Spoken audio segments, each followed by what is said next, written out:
Je suis surpris cette semaine de voir un pasteur qui est en train de parler sur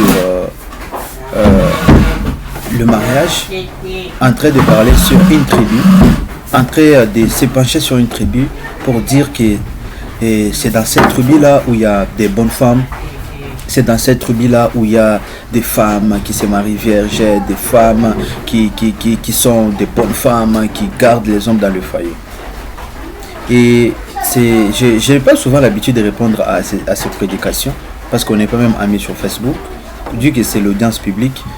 Maintenant, ce qui m'a beaucoup préoccupé étant serviteur, parce que même si quelque chose qui est incorrect sort de la bouche d'un leader, d'un couloute ou d'un aîné dans le ministère, on ne peut pas avoir cette hypocrisie ou bien cette cupidité de ne pas parler pour oindre le mensonge.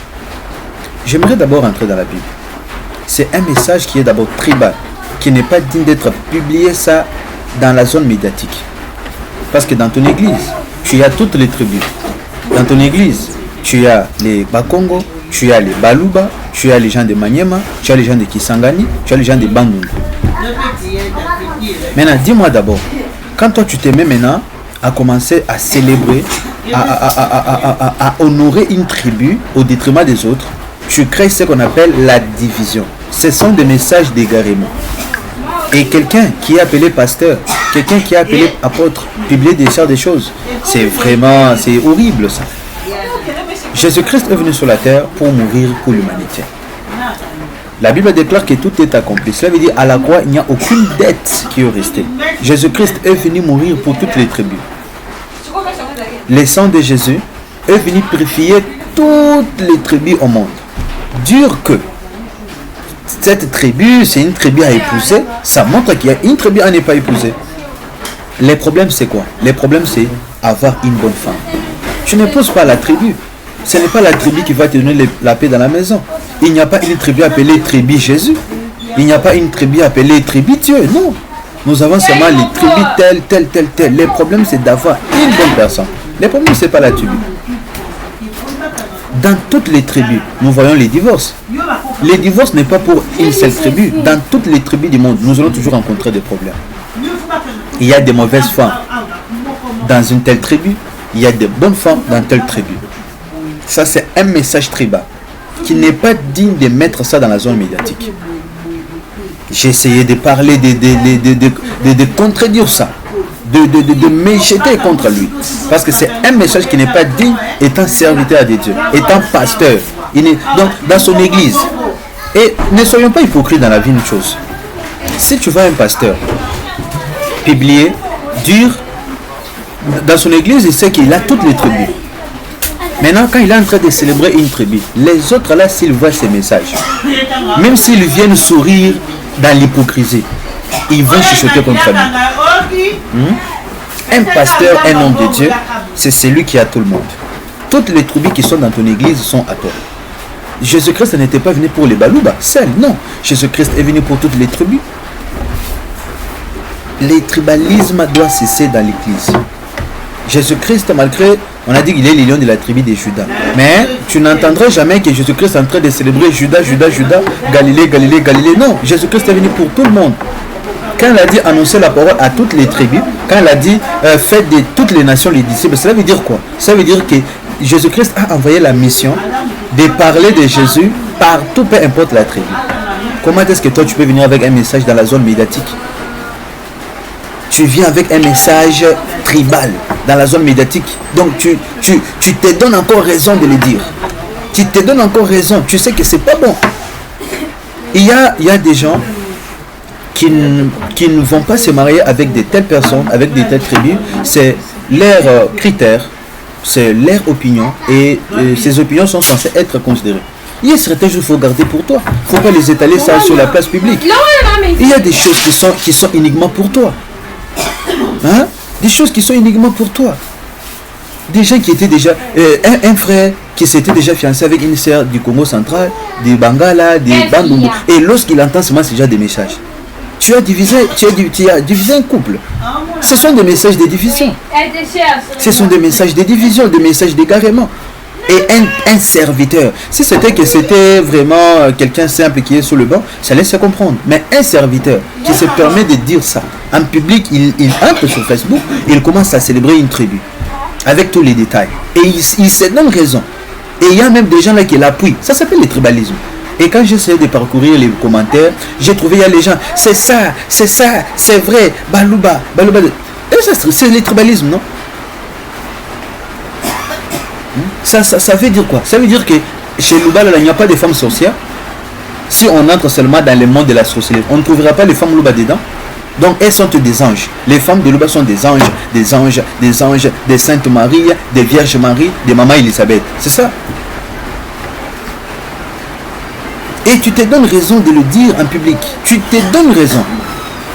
Donc, les grands défauts qui est chez le leader, c'est qu'ils n'acceptent pas les reproches. C'est ça la grande maladie qui sont chez les gens qui sont élevés. Si vous rencontrez quelqu'un qui est élevé, qui reconnaît ses fautes, non, c'est un enfant de Dieu. Les leaders que vous voyez là, ils sentent qu'il a déjà une renommée, il fait des grandes choses. Pour accepter seulement une faute, c'est tout un problème. Si tu vois dans ton entourage, tu as un pasteur, tu as un leader, quand il essaie de taper à côté, parce que nous sommes humains, il arrive des fois de taper à côté. Il arrive des fois, tu n'es pas parfait, tu n'es pas juste, personne n'a une parfaite lecture de la vie. À un certain moment, tu peux dire autre chose. Tu tapes à côté. Et quand on essaie un peu de t'approcher pour te recadrer, pour essayer un peu de te montrer que ce que tu as dit n'est pas correct, tu vois seulement un leader accepter les fautes. C'est un homme de Dieu. Beaucoup de leaders n'acceptent pas les défauts. Ils se croient qu'ils connaissent tout.